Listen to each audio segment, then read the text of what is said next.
Sometimes, life pauses just long enough for you to feel something you can't quite name, a soft whisper you didn't hear with your ears. But with something deeper, maybe it's the way a certain melody stops you in your tracks, or the way a shaft of light suddenly slips through the clouds, touching your face like an old friend's hand. Or perhaps it's that quiet peace that settles over you for no reason at all. Moments like these are not accidents. They are the language of frequency, not the kind of language you speak, but the kind you remember. It is the hum of the universe calling you home. Nikola Tesla once said, "If you want to understand the secrets of the universe, think in terms of energy, frequency, and vibration." And maybe you've heard that before and nodded politely. But when you feel it, it's different, because the real secret isn't in memorizing the numbers 3, 6, 9, or in knowing that 528 Hertz is the so-called frequency of love. The secret is in the way those vibrations move through you, the way they soften the edges of your mind, the way they make you remember something you didn't even know you'd forgotten. Think about it. Your body is already an instrument. Every heartbeat is a drum. Every breath is a note.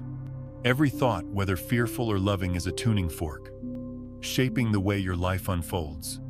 And yet, most of us have been living as if someone else was tuning our strings. We've been told what to fear, what to want, what to chase, and somewhere along the way, we forgot that we can choose our own song. 528 Hertz. This love frequency scientists talk about isn't just some mystical number hidden in ancient codes. It's the natural state of your heart when you're not pushing, not resisting, when you're simply allowing. It's the same energy you feel when you stand barefoot on the grass, and suddenly the noise in your head quiets down. When you hold someone you love, and, for a moment, nothing else matters. It's not about forcing yourself to be positive or pretending life is perfect.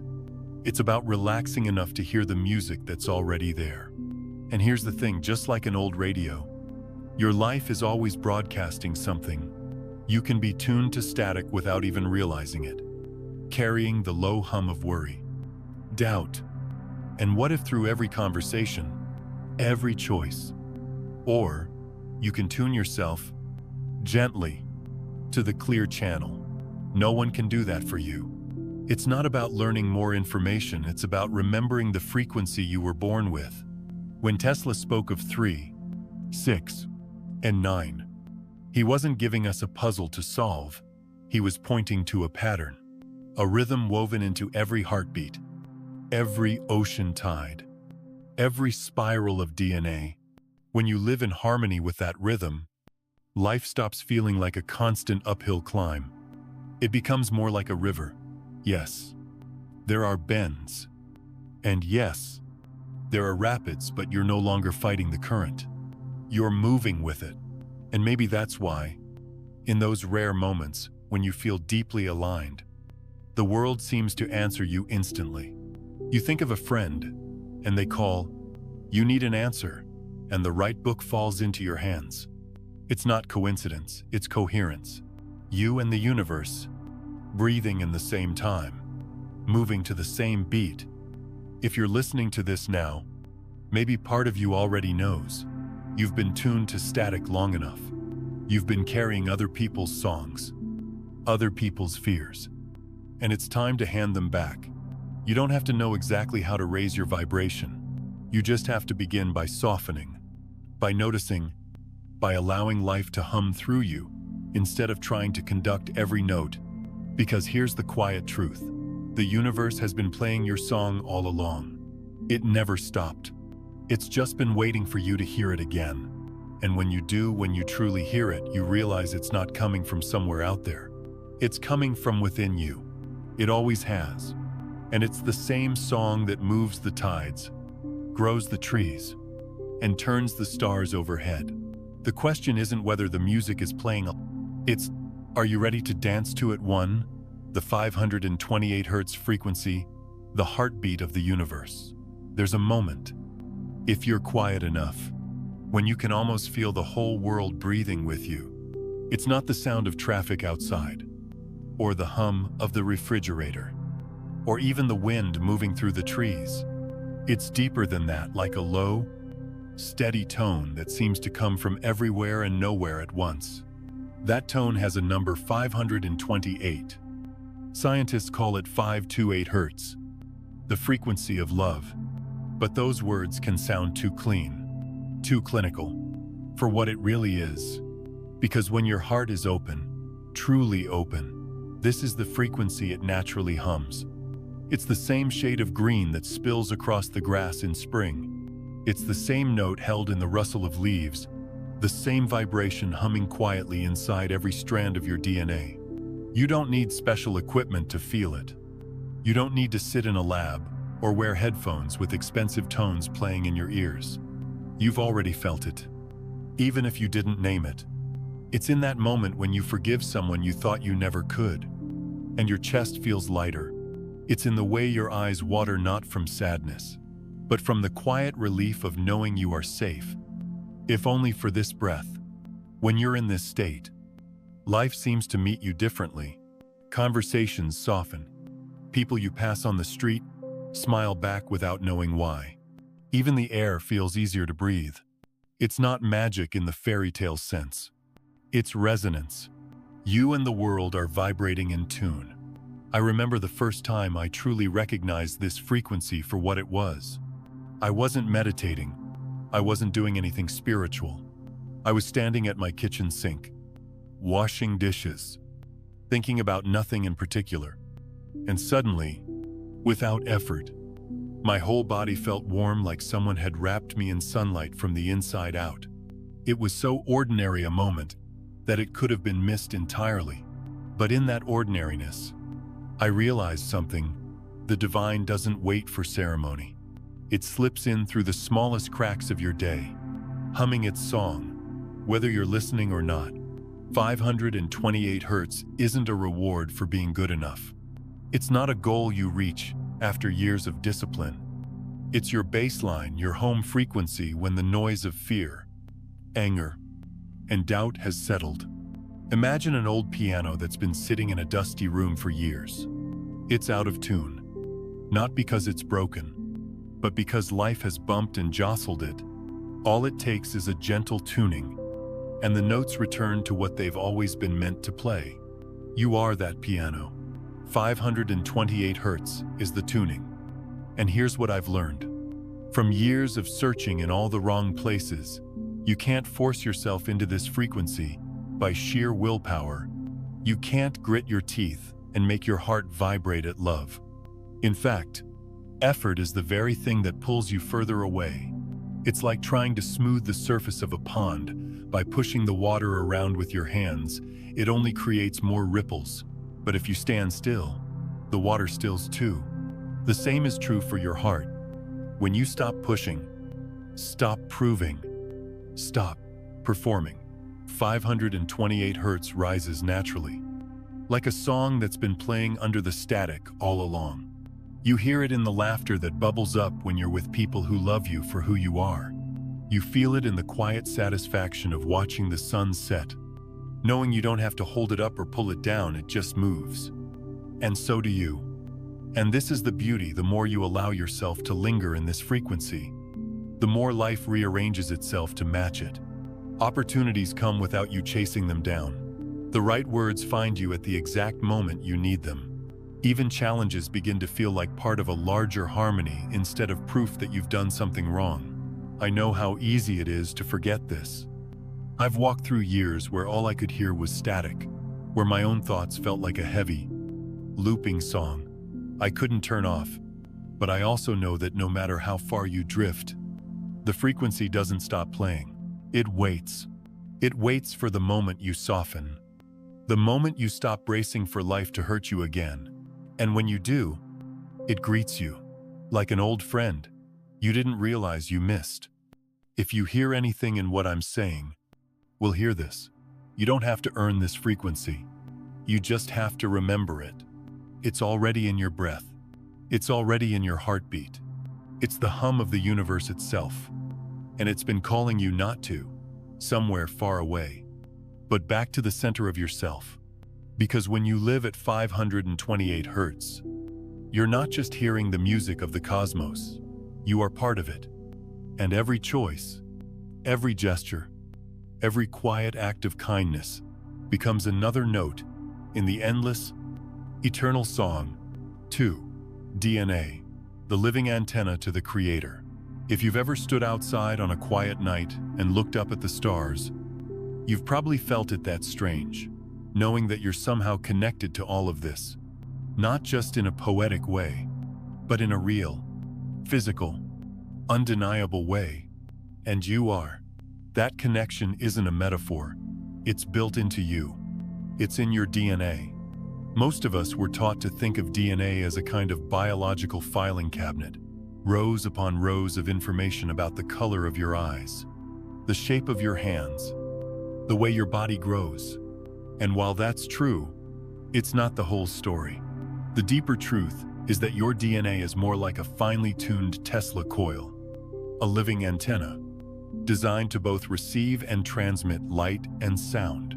It's a bridge between you and the infinite field that surrounds us all. Imagine this. Every one of the trillions of cells in your body holds this tiny spiral of code. And that spiral isn't locked away. It's listening. It's listening to your thoughts, your emotions, the frequencies of the world around you. It's in constant conversation with the quantum field, the invisible network of energy that carries every possibility, every memory, every prayer. When you're at peace, when you're in a state of love or gratitude, that spiral hums differently. It's like a radio tuning into a station with perfect clarity. The messages you send out are clean. The guidance you receive comes through without static. It's not that the universe suddenly decides to speak to you. It's that you've cleared the line enough to hear what's been there all along. And here's where water enters the story. Not just any water, structured water, pure and hexagonal in its molecular form. When your DNA is surrounded by this kind of water, it becomes something more than just a strand of biological code. It becomes a beacon, a transmitter of the creative love that built galaxies, flowing out into the world, through every cell you carry. I've seen it in people, those moments when their whole presence changes without a word. A woman recovering from years of grief, suddenly standing taller, hair, skin almost luminous.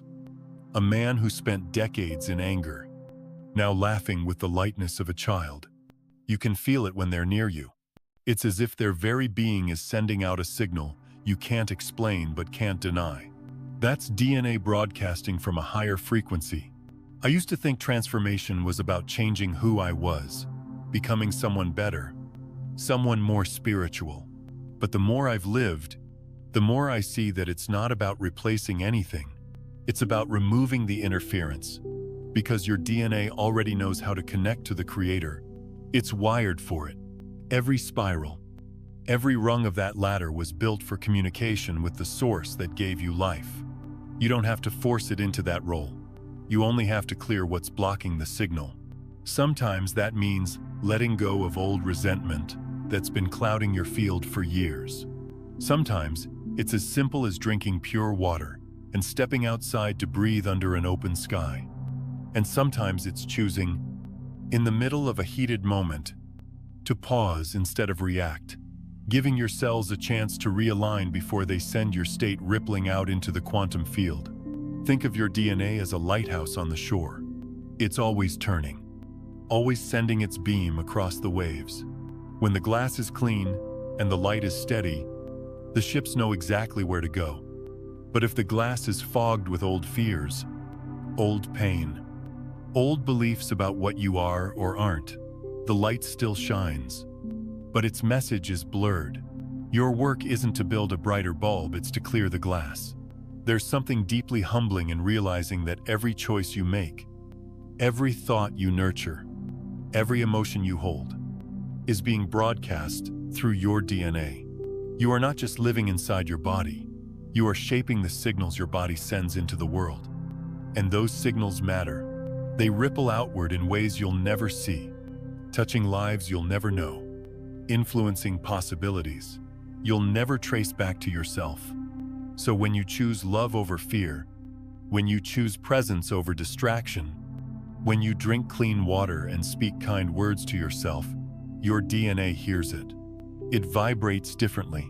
It begins to sing in harmony with the creative field that made the stars, the oceans, and the breath in your lungs. You don't have to fully understand the science to live in the truth of it. Just remember this. Your DNA isn't only a record of where you've come from. It's also a doorway to where you can go.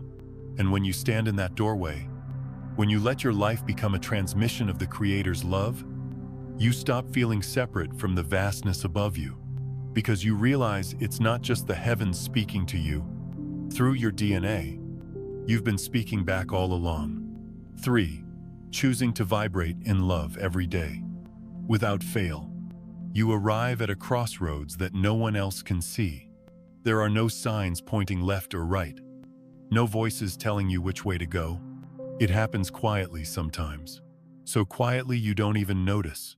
But the choice is always there to vibrate in fear, or to vibrate in love. Fear has its own gravity. It pulls you into itself, convincing you that it's the only safe place to be. It can look like anger, or suspicion, or the endless need to defend yourself before anyone has even attacked. It can disguise itself as caution, as practicality, as just being realistic, and yet, it leaves you feeling smaller, tighter, less connected. Love moves differently. It doesn't push. It doesn't demand.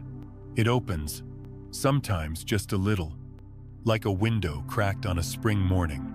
Sometimes all at once, like a floodgate breaking after years of holding back. But it always moves outward, always makes more room for you, for others, for the whole messy, beautiful, unfinished world. And here's the part that still humbles me. Even after all these years, the smallest choice in love can create a ripple so wide it touches shores you will never see. One moment of forgiveness, offered without fanfare, can soften the hard edges in someone's day. One breath of gratitude, even for something as simple as the warmth of your coffee cup, shifts the chemistry in your body, changes the tone of your voice, alters the energy in a room. We underestimate this because we can't always measure it. But the field, the invisible web connecting all of us, feels it instantly. Think of it like dropping a pebble into a still pond. The ripples move outward in perfect circles. Whether you watch them or not, they reach the edge. They return. They carry your choice far beyond the moment it was made. Fear sends out its own ripples too, of course, but they carry a different vibration, one that tightens rather than expands, that divides rather than unites. I've walked down the road of fear more times than I'd like to admit. Years ago, I didn't even know I was choosing it. I thought fear was just the way life was. I thought being on guard was the same as being strong. But fear never made me stronger. It only made me tired. It closed me off from the very things I was trying to protect. Choosing love isn't about pretending everything is fine.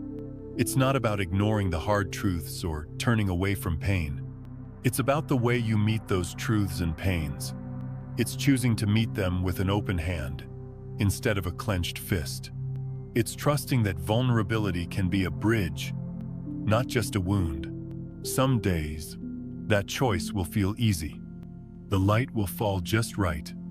Someone will smile at you on the street, and your heart will lift almost on its own. Other days, it will feel like the hardest thing in the world. You'll be tired, hurt, misunderstood, and in those moments, love might look less like a grand gesture and more like simply not passing your pain to someone else. Even that is a ripple. Even that is a victory. And here's something I've learned. The more you choose love, the easier it becomes to hear its frequency. At first, you may have to stop and remind yourself. You may catch yourself in fear and gently guide yourself back, again and again. But over time, your whole being begins to tune itself to that vibration. It becomes the default, the place you return to without thinking. When that happens, life begins to shift in ways that feel almost impossible to explain. The right people appear at the right time. The conversations you've been longing to have happen effortlessly. You find yourself in the right place without having planned it. It's not luck, it's coherence.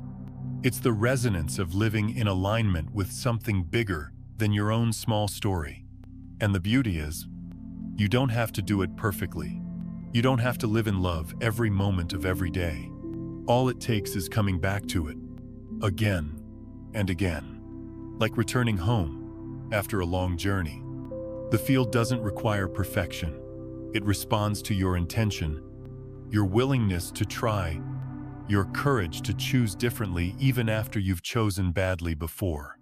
So tomorrow, when you find yourself at that invisible crossroads again, pause for a breath. Notice the way fear tightens your chest, and the way love softens it. Notice which choice makes you feel more alive, more open, more connected. And if you can, choose the one that expands rather than contracts. Because that one small choice right there, in the middle of your ordinary day, has the power to send ripples across the whole of creation. And though you may never see how far they reach, you will feel it in your own heart. It will feel like standing beside a quiet pond, watching the circles widen, knowing that somehow, in ways you can't measure, the whole world is being touched. 4. Frequency manipulation and the way out. There's a quiet kind of loss that happens when we are tuned away from ourselves. Not a dramatic moment. Not a single day you can point to and say, "That's when it happened."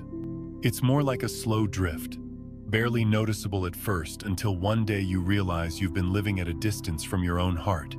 For much of the modern world, that drift has been helped along by something most people never think about: the frequencies we live in.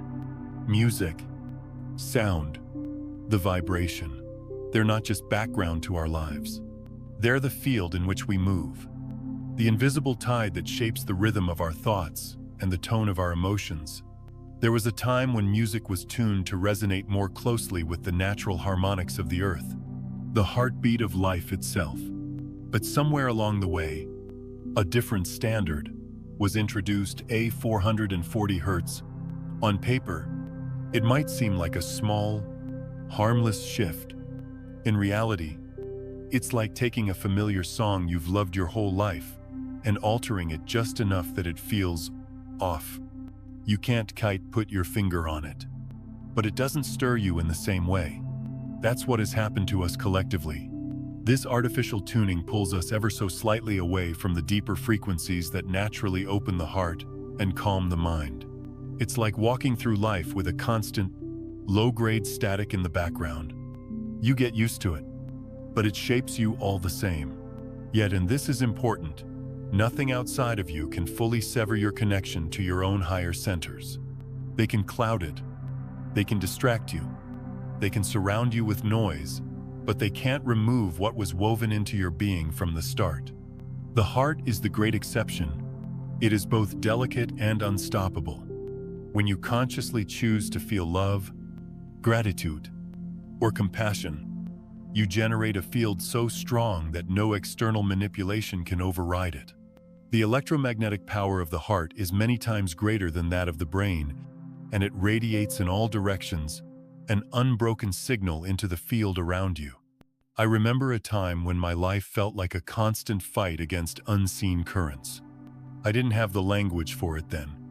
I just knew that I felt out of sync, disconnected, as if the world and I were speaking different dialects. I tried harder, read more books, took more advice, worked on myself as if I were a broken machine that could be fixed with the right set of instructions. But nothing changed until I stopped trying to fight the current and started to listen for the tone beneath it. That tone was always there, even under the static, even in the noise of everyday chaos. There is a clear note, a resonance that calls you back. For me, finding it wasn't about changing the world around me. It was about changing the world within me. It began with simple, almost embarrassingly small acts. Sitting quietly with a cup of tea and actually tasting it. Letting the sunlight fall on my face without rushing to the next task. Thinking of someone I loved and silently wishing them well, even if we hadn't spoken in years.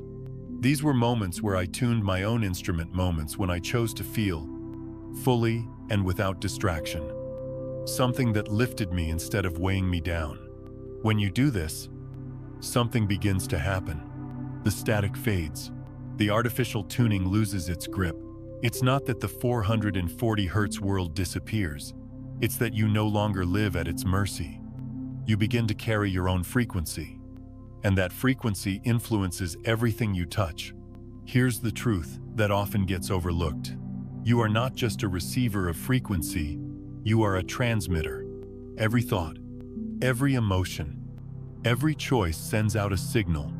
And when that signal is coherent, when it comes from love, from gratitude, from compassion, it not only strengthens you, it disrupts the patterns that try to hold you in lower states. The way out, then, is not to wage war against the manipulation. It's to become so anchored in your own resonance that it no longer matters what's playing in the background. It's to recognize that while you can't always control the music the world broadcasts, you can absolutely choose the song your own heart sings. And the beautiful thing is, the more you sing it, the more others hear it even if they don't know why. They'll feel calmer in your presence. They'll breathe easier. They may start to hum along without realizing it. That's how change really happens, not from forcing everyone to listen to a new tune, but by playing your own so consistently and so clearly that the static no longer holds their attention. So, if you feel disconnected, if the world seems sharp and restless, start here. Turn your attention inward. Find one small thing that softens you. One memory or sensation that makes your chest feel just a little more open. Stay with it. Let it expand. In that moment, you've stepped out of the manipulation. You've tuned back to yourself. And from there, every ripple you send will carry the proof that the higher frequency was never lost, only waiting to be chosen again. 5. Water, the living memory of the universe. If you've ever stood beside a mountain stream, watching it tumble over rocks and roots, you've felt it, the way the sound and movement seem to wash something clean inside you. It's not just the beauty of the place. It's not just the fresh air or the quiet. It's something deeper, something that your body recognizes before your mind can put it into words. Your body knows water because your body is water. Not in some abstract, poetic way, but in the most literal sense. Over 2/3 of you is made of it. Every cell, every tissue, every beat of your heart depends on it. Your blood, your brain, your very breath are carried in its flow. But water is not just a liquid to keep you alive. It's a messenger, a keeper of memory, a bridge between the physical and the unseen. Science has begun to glimpse what ancient cultures seem to know instinctively: water can hold information. Its molecules can be arranged in ways that either support life's harmony or distort it. When water takes on a hexagonal structure, a six-sided crystalline arrangement, it becomes something extraordinary. It becomes a conductor, a superhighway for energy and consciousness to move freely. Now imagine that structured water resonating with 528 Hz, the frequency of love, the same vibration that flows through the green of the trees, the heart of the rainbow, the spiral of your DNA. When this happens, water in your body doesn't just carry nutrients and oxygen, it carries coherence. It becomes a living record of connection, transmitting not only the signals between your cells, but also between you and the greater field of creation. This is why nature heals in ways we can't always explain, why the sound of rain on a roof can calm you faster than any logic, why walking by the ocean can loosen the knots you've been carrying for years. In those moments, the water in your body is syncing with the water around you, taking in its order, its purity, its effortless rhythm.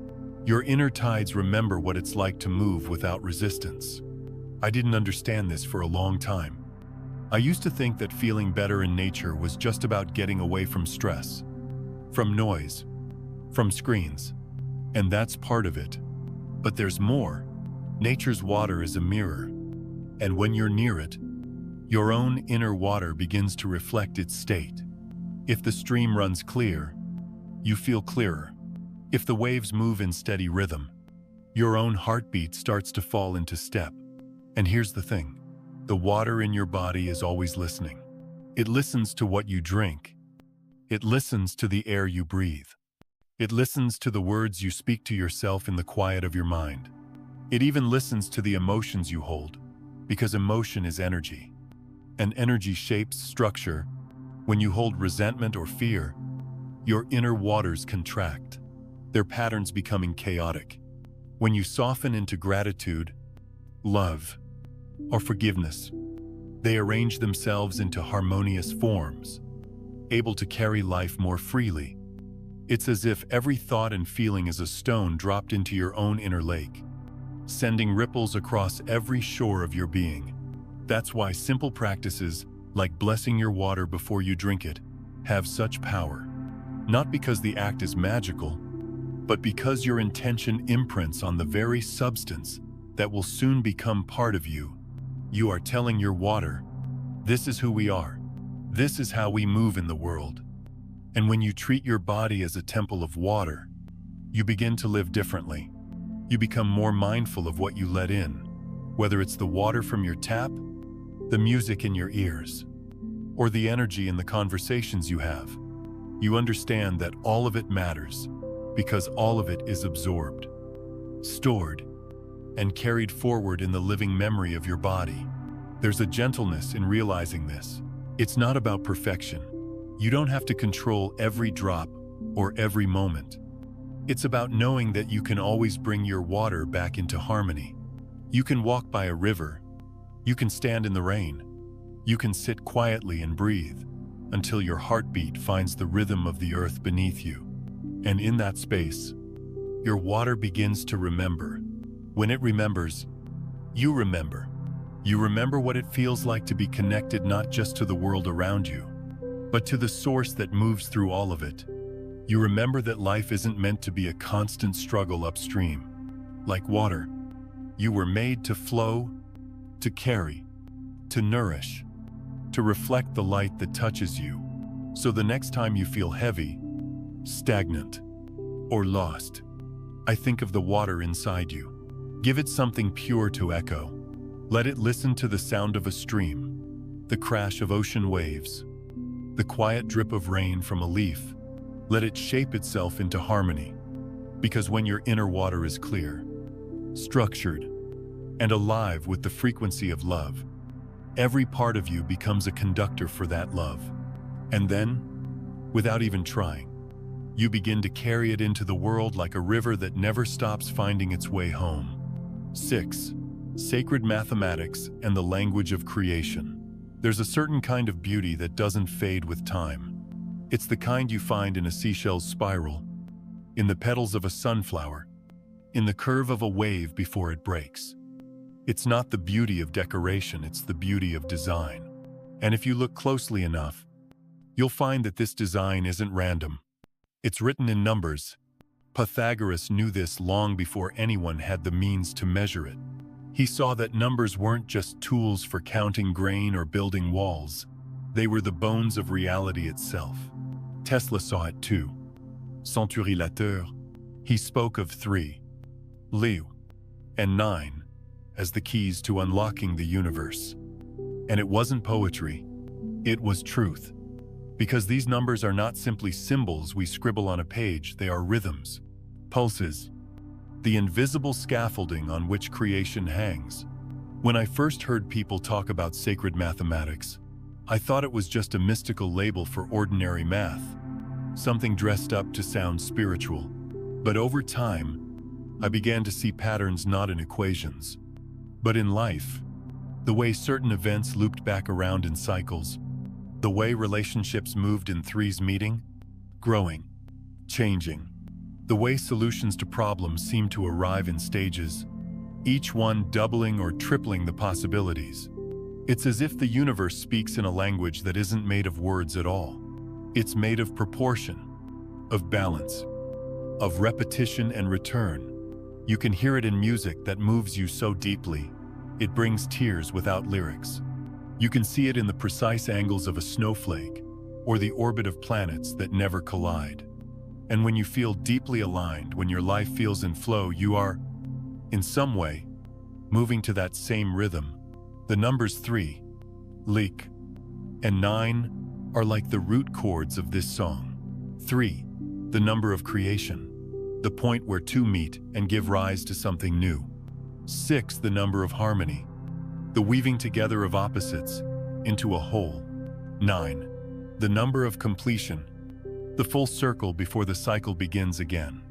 They are not just quantities, they are qualities of being, stages of the eternal dance. I think of it like a loom. The universe is the weaver, and these numbers are the threads. Some threads run straight and strong, others cross and bind them together. You and I, we are part of the pattern being woven. Sometimes we only see a knot or a tangle in front of us. But if you could step back far enough, you'd see the larger design, and that design is always, without fail, harmonious. Tesla once said, "If you only knew the magnificence of the 3, Luke, and 9, then you would have the key to the universe." For me, that key isn't about solving some cosmic puzzle. It's about recognizing that the order we see in nature is the same order available to us. When we live in balance, when we honor cycles of beginning, growth, and completion, we are speaking the universe's native tongue. There have been times in my life when everything felt chaotic, when nothing made sense and the pieces refused to fit together. It's tempting, in those times, to think the design has broken. But sacred mathematics teaches otherwise. A spiral doesn't always look like it's going somewhere when you're standing inside it. Sometimes it feels like you're just circling the same point again and again. But in truth, each loop brings you closer to the center or further out toward expansion, depending on the direction you choose. You don't have to understand every formula to live in harmony with it. You don't have to calculate the ratios to know when something feels right. Your body knows. Your heart knows. It feels it when a room is balanced, when a decision sits well in your chest, when a conversation leaves both people lighter instead of heavier. That is sacred mathematics at work, not in theory, but in lived experience. And the more you notice it, the more you begin to trust it. You trust that endings are not mistakes, they are 9s. The completion of a cycle that makes way for the next 3. You trust that times of tension are 6s, weaving the opposites together until they can hold each other. You trust that beginnings are 3s, fragile but full of potential. This is the language of creation, and you are fluent in it, whether you realize it or not. Every choice you make is a number placed into the equation. Every thought you nurture is a note in the universal score. And just like in music, a single note can change the feel of the whole song. So when life feels dissonant, remember the design. Remember that harmony is not the absence of tension. It is the weaving of tension into something that holds. Remember that you are not separate from the pattern. You are the pattern. And you are the weaver. Sacred mathematics doesn't belong only to philosophers or scientists. It belongs to anyone willing to notice the symmetry in a flower, the perfect curve of a tide, the way the moon never forgets to return. It belongs to you, right now, in this breath. And the moment you choose to live in step with it, you find that the universe has been waiting all along to meet you in its rhythm. 7. Synchronicity. When the universe whispers yes. There are moments in life when something inside you just knows. It's not a loud announcement. It's not even something you can always explain to another person. It's more like a quiet click, 2 puzzle pieces sliding perfectly into place.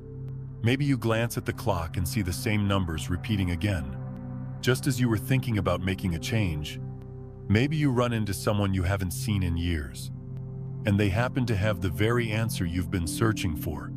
Maybe the door you thought was closed suddenly swings wide, without you even knocking. These aren't accidents. They're signals, gentle confirmations from the universe that you're in step with its rhythm. I've come to think of them as the universe's way of saying, yes, keep going.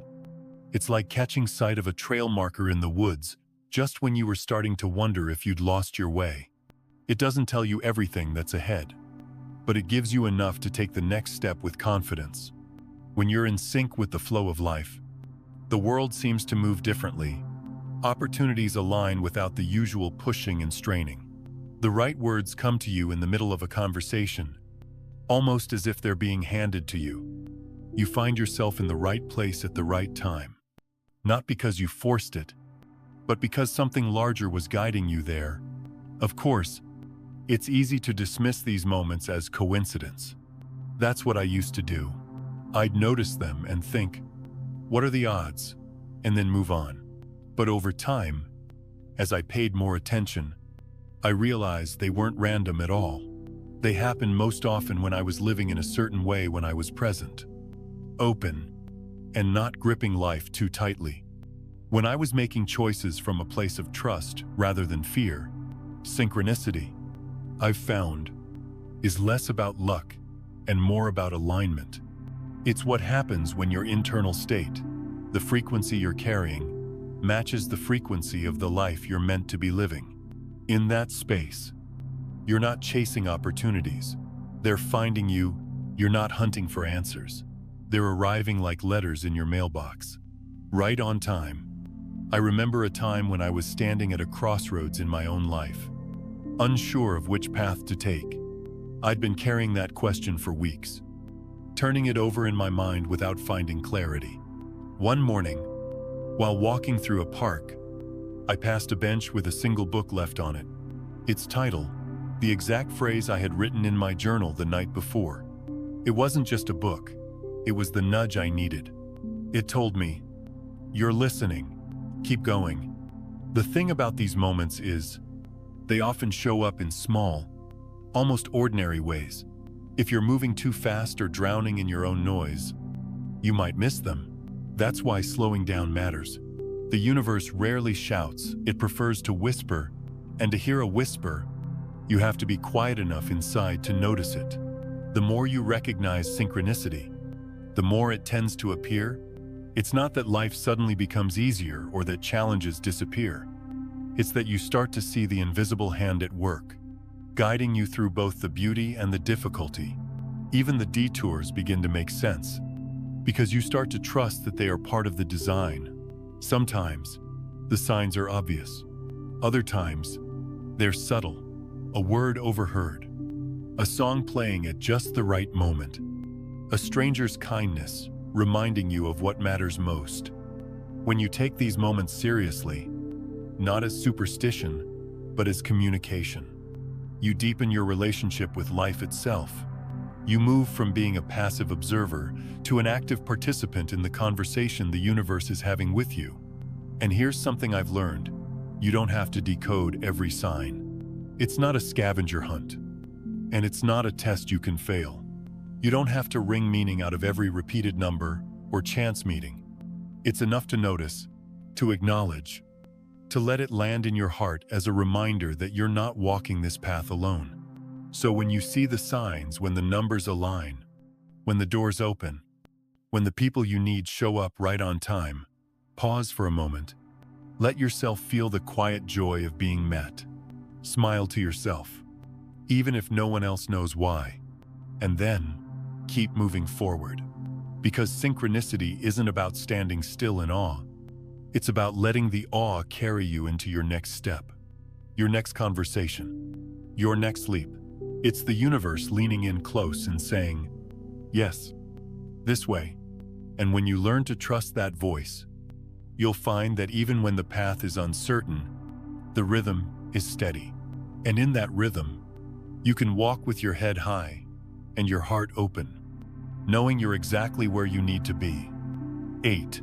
Breaking free from the cycle of division. If you look around long enough, you'll see it everywhere. Lines drawn between us and them. between what is right and what is wrong, between who belongs and who doesn't. Some are written in laws and borders.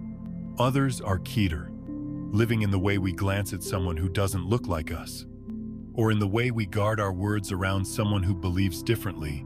I used to think these lines were real, permanent, necessary. Even, I thought they kept the world organized, gave us a sense of who we were. But over time, I began to see the truth. Most of these boundaries aren't born from wisdom. They're born from fear. Fear thrives in low frequencies. It wants separation, because when people are divided, they're easier to control. It whispers that difference is dangerous, that the unknown is a threat. It convinces you to see your neighbor not as a reflection of yourself, but as someone other. And once you believe that, it's only a short step to suspicion, resentment, and conflict. But something happens when you raise your vibration, when you begin to live in a higher frequency through love, compassion, gratitude. The lines start to fade, not because the differences vanish, but because they lose their weight. You start to see beyond them. You realize that underneath the colors of skin, the accents of language, the names of God, there is something older, something deeper, one light, refracted through billions of unique forms. It's like watching sunlight through a prism. The colors spill out red, orange, yellow, green, blue, violet, and each one is beautiful in its own right. But if you trace them back to their source, you find they all come from the same beam. Human beings are no different. We are many colors, many stories, many paths, but one origin, one light. I remember a moment years ago when this truth landed in me so deeply I couldn't unsee it. I was traveling, far from home, in a place where I didn't speak the language. I sat on a bench, beside an old man who wore clothes I'd never seen before, whose life I couldn't imagine. We couldn't exchange a single word. But then he looked at me and smiled, this slow, knowing smile. And in that moment, I swear every imagined difference between us fell away. There was no traveler and local, no foreigner and native, just two people sharing the same patch of sunlight, breathing the same air.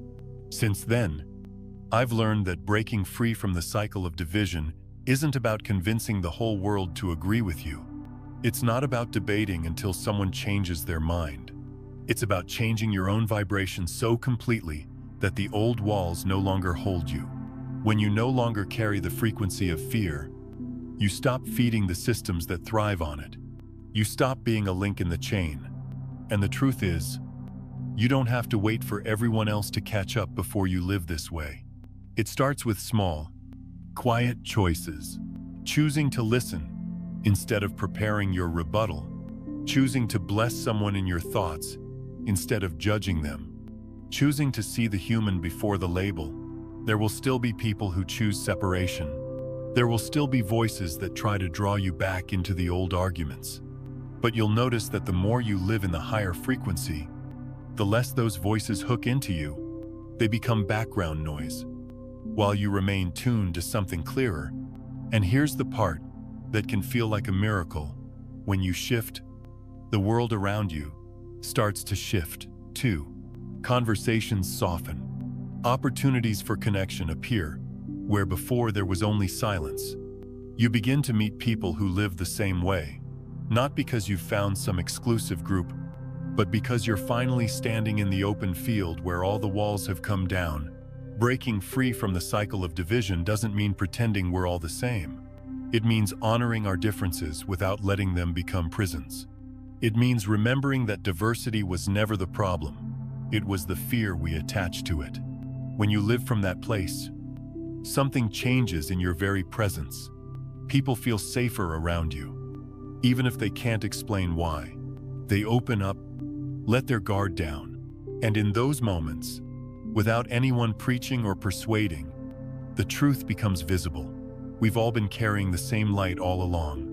And maybe that's the real work, not to erase the colors, but to remember the light that makes them possible. Because once you see that, You can never again believe the lines were real. 9. The body, the instrument of the soul. There's a quiet truth that took me years to understand. Your body is not just the place you live. It is the instrument through which your soul's music is played. Every cell, every heartbeat, every breath you take is a note in a larger symphony, one you might not always hear, but one that is always being played.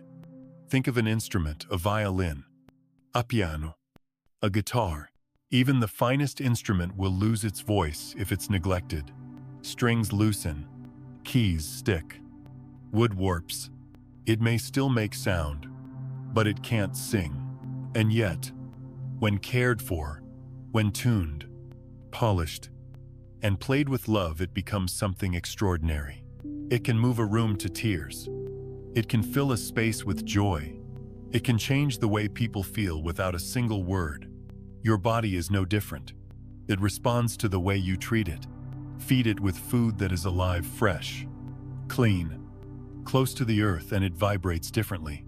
Fill your mind with thoughts that are kind and clear, and your breath deepens without you even trying. Allow your emotions to move through you without getting stuck, and you'll feel lighter, as if you've put down an instrument you were carrying too tightly.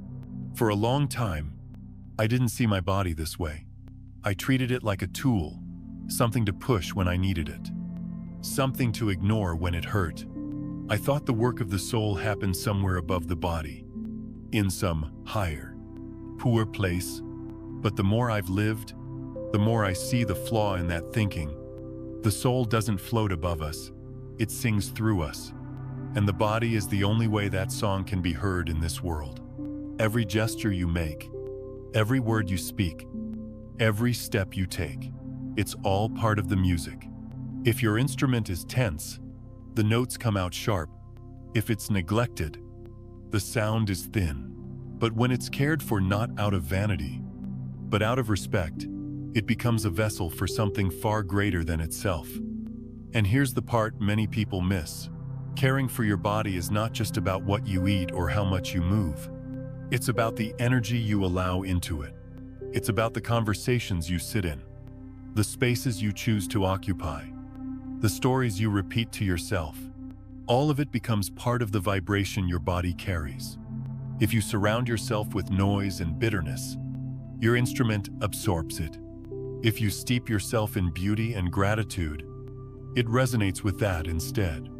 I've met people whose bodies were frail, but whose presence was radiant. They didn't glow because they were healthy in the way we usually define it. They glowed because the music coming through them was clear. They had tuned themselves to something deeper than appearance, something that fed both body and soul at once. There's a tenderness in this kind of care. It's not about chasing perfection or forcing yourself into a mold. It's about listening to the ache in your shoulders that says you've been carrying too much, to the tension in your jaw that says you haven't spoken your truth, to the fatigue in your bones that says you've forgotten to rest. When you listen, you begin to treat your body the way a musician treats their beloved instrument, with patience, with precision, with love. And when you do, something shifts. The music changes. Your laugh has a different tone. Your words carry a different weight. The way you walk into a room changes the atmosphere, because people can feel when an instrument is in tune. They might not know what's different, but they know they feel better in your presence. Caring for your body in this way is not selfish. It's an act of service. When your instrument is clear, the song of your soul can reach others without distortion. Your love can move more freely. Your joy can travel farther. Your presence can comfort someone without you having to say a single thing. So feed yourself with what is alive. Drink water that carries life. Breathe air that hasn't been hurried or held too long. Move your body in ways that feel like celebration, not punishment. Let your thoughts be ones you'd be proud to send out into the world, because you are sending them out through your body, through your music. One day, the song your soul is playing now will be complete. The final note will fade, and this instrument will rest when that day comes. I hope you can look back and know you played it fully, that you allowed every note of love, every chord of gratitude, every melody of compassion to move through you without holding back. Because in the end, the body is not just flesh and bone, it is your one, irreplaceable instrument in this lifetime. And when it is played with care, the music it creates doesn't just fade when you're gone. It echoes in the hearts of everyone who ever heard it, joining the song. You don't have to wait for some distant awakening moment to step into the life you long for. It doesn't arrive with trumpets or grand declarations. It comes quietly, in the most ordinary of choices, when you choose love over judgment, gratitude over complaint, trust over doubt. This is what 528 Hertz really is. Not a sound you only catch with your ears, but a frequency you live in your body, breathe into your lungs, carry in your heart. It's in the way you greet someone with kindness, even when you're tired. It's in the way you notice the sunlight spilling across the table and let it fill you. It's in the steady, gentle choice to be present, to give your full attention to the moment you're in, instead of chasing a better one somewhere else. I know how easy it is to think that transformation is something you have to prepare for, something you'll arrive at once. You've read enough books, healed enough wounds, or learned enough lessons. But the truth is, you arrive the moment you choose to, the moment you decide, this is who I want to be, and begin living as if that's already true. It's not about perfection, it's about direction. It's about turning toward love, again and again, until it becomes your home frequency. And here's the beautiful thing: when you live in this frequency, you don't just change your own life, you affect the whole field we all share. Every time one heart resonates with love, it strengthens the harmony for everyone else. It's like adding another voice to a choir. The song becomes fuller, richer, more alive. Imagine thousands, even millions of hearts tuned to the same vibration, each one amplifying the others. The field of the earth shifts. The tone of our shared reality changes. This is not just a poetic idea. It's physics. Energy moves through the path of least resistance. And when enough of us hold the frequency of love, it becomes easier for others to find and hold it too. It ripples outward, touching lives we'll never meet, planting seeds we'll never see bloom. And when that happens, the world doesn't just change on the outside. It remembers itself. It returns to its original state, a song of endless love, without beginning or end. A melody that has been playing since before there were stars, before there was time. We are not here to create it from nothing. We are here to remember it, to join it, to let it move through us. I've lived long enough to know this. The universe is always playing, even in the hardest seasons, even in the darkest nights. The music doesn't stop. Sometimes you can hear it clearly. Sometimes it's just a faint hum beneath the noise. But it's always there, waiting for you to notice. And the moment you do, when you lift your head, take a breath, and let yourself fall into the rhythm, you realize you've been part of it all along. You don't have to know every note. You don't have to sing it perfectly. You just have to add your voice. So here's the question. Will you bring your note, however shaky it feels today, and offer it to the greater harmony? Will you let your life be an instrument of love, knowing that every sound you make echoes farther than you can imagine? Because when you do, something extraordinary happens. You stop feeling like you're walking alone. You start to sense the other voices, their tones rising beside you, weaving in and out of yours, carrying you forward. And together, without trying to force it, without even needing to plan it, you become the song the world has been waiting to hear. The universe is playing. The music is here. The only thing left is for you to join in.